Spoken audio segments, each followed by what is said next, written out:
Hey everyone, this is George, and I'm back with a Wanda Vision discussion video. So be warned, there will be spoilers for the show and Marvel films, but I'll definitely try and keep them to a minimum.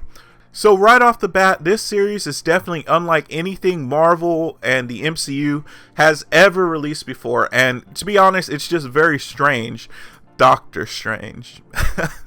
I'm just kidding. This is not your average MCU anything.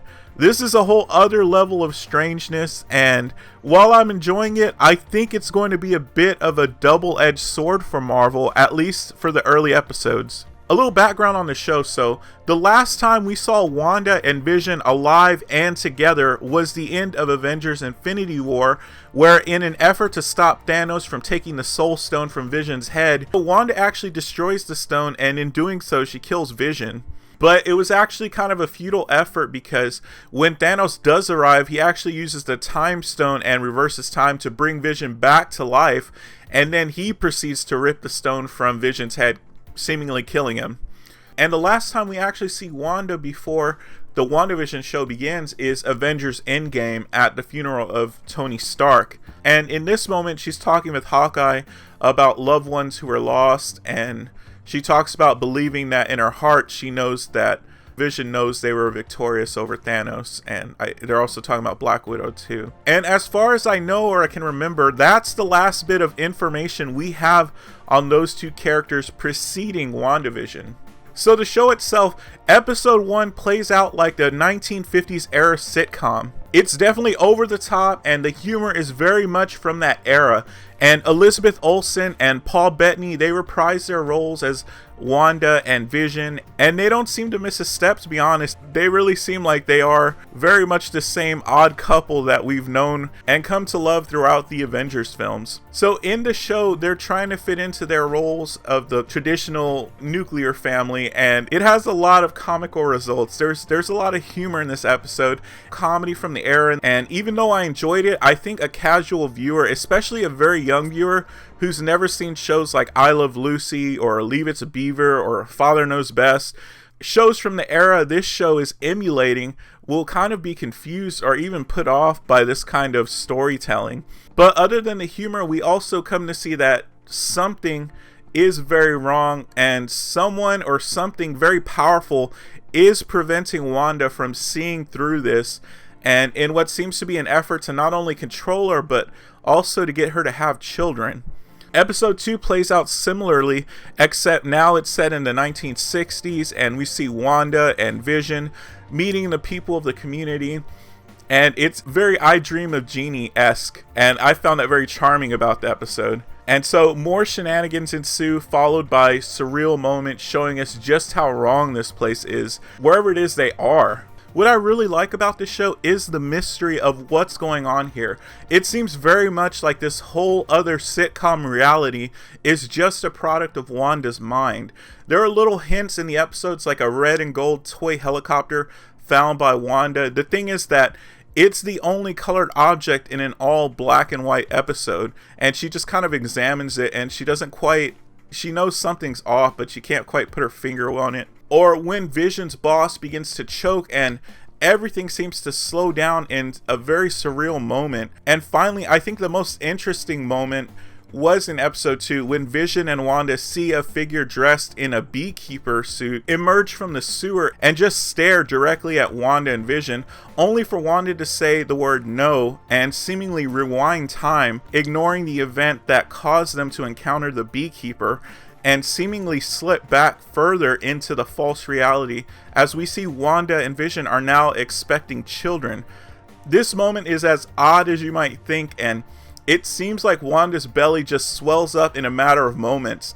But to Wanda and Vision's credit, they just roll with it, and it just ends up being a powerfully emotional moment as they both genuinely seem to be happy with this development at the end of episode 2. So we only got 2 episodes. Next week we'll get episode 3. I also loved the intro credits and the overall quirkiness of the show. The actors actually seem to be having a lot of fun with their roles in this show, and we get to see them in a very different light in this show. I mean, we're used to seeing them on the Avengers kicking butt and taking names, but here one of the funnier moments is when the Vision tries a stick of gum because he doesn't eat, and it literally literally gums up his internal systems, and he's very off and kind of weird and goofy, and I just thought it was pretty funny, and I thought it gave Paul Bettany a chance to show off some of his comedic side, and Wanda played off of it very well. Like, I think they're a great team, and I really like seeing them together as a couple on screen. I also love the intro credits. I honestly have to credit Marvel and the MCU and Kevin Feige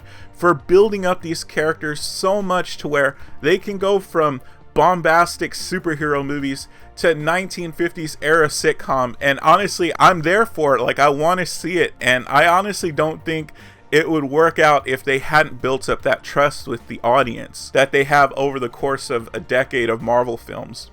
And like I said, the whole 1950s and 1960s show dynamics, they might actually be off-putting to some people. But honestly, just try to put yourself in someone's shoes who's never seen a show like I Love Lucy or I Dream of Jeannie or other sitcoms of the era. It's definitely going to be jarring and even a little unsettling at times. But Feige and the production team, they decided to go big and they decided to go different. And I think they're reveling in the weirdness of this show with two of their fan favorite characters. And I love that Marvel decided to do something so unique with WandaVision.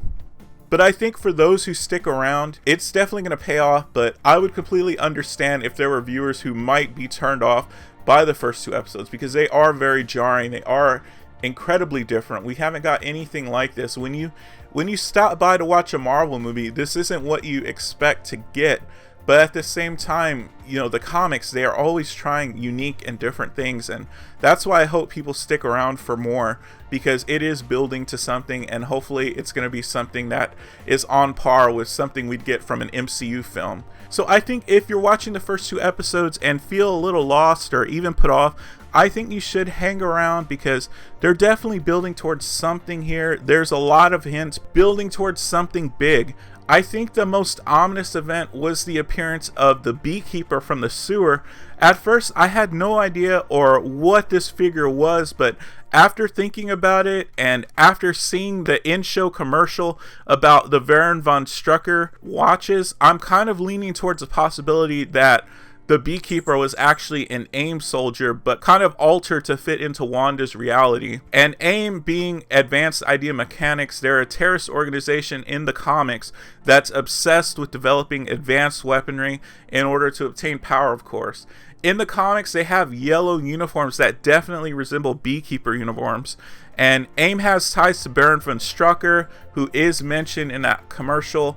And von Strucker was leading Hydra in the MCU, until it seemed like he was killed in Avengers Age of Ultron, but who knows, there could be somebody else. But it seems that with Hydra kind of being deposed in the MCU, that AIM would be a likely replacement for them. There's a lot of different characters, but I think the most relevant included in the show was Monica Rambeau, but in the show she goes by Geraldine, and she is the adult version of the young girl we saw in Captain Marvel. So if you wanted to go back and watch that movie, the young girl from that movie, the daughter of Captain Marvel's best friend, is now an adult. And then there's the one character who seems to be involved with everything and is deeply encouraging Wanda and Vision to conceive children every chance she gets, and that's Agnes, played by Kathryn Hahn. And she can best be described as the nosy neighbor who always seems to be involved in the goings-on of the WandaVision household and even the whole neighborhood. It's kind of a recurring thing throughout the show, but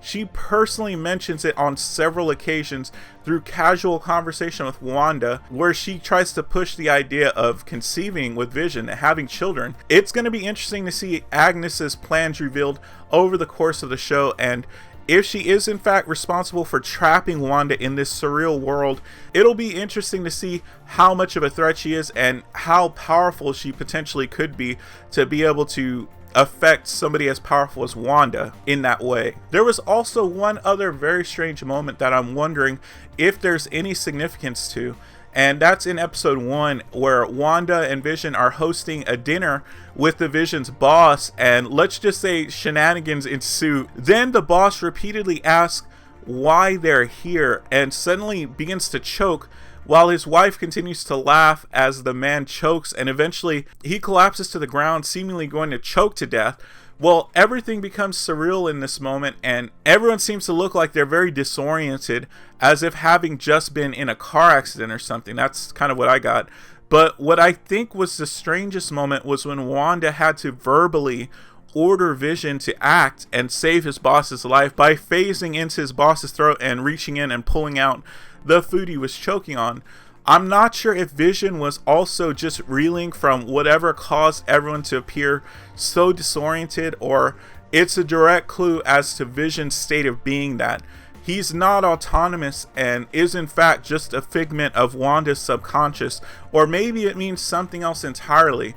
But this moment just really stuck out to me, and you can let me know if you felt the same way. There was also a voice coming from a radio, and you could hear it clearly asking Wanda who was doing this to her, what was happening to her. And to me, it honestly sounded like a young Steve Rogers, but it's possible it could be somebody entirely different. That's just what the closest. I tried to sit there and think about who this could be, and that voice sounded the closest to me of Steve Rogers over anybody else in the films. There's just a lot going on in these episodes, and I'm sure I haven't even scratched the surface of everything that actually happened in the episode in this video, but I was just kind of talking about some of the stuff, and I think once we get a chance to see the other episodes, things will make a lot more sense. I think what would be pretty interesting if by the end of all this we find out it directly ties into Doctor Strange in the Multiverse of Madness. But even if it doesn't, I'm still very excited to see what happens. And just after everything that's happening, I honestly don't think this is going to end well for Wanda. So let me know what you all think. How do you all feel about WandaVision so far? Yay or nay? Or do you need more episodes? Will you be back for more? Or did the first 2 episodes make you not want to see any more? Also, feel free to let me know your thoughts in the comments section about where you all think the show is going. Thank you all so much for watching, and I'll see you in the next video.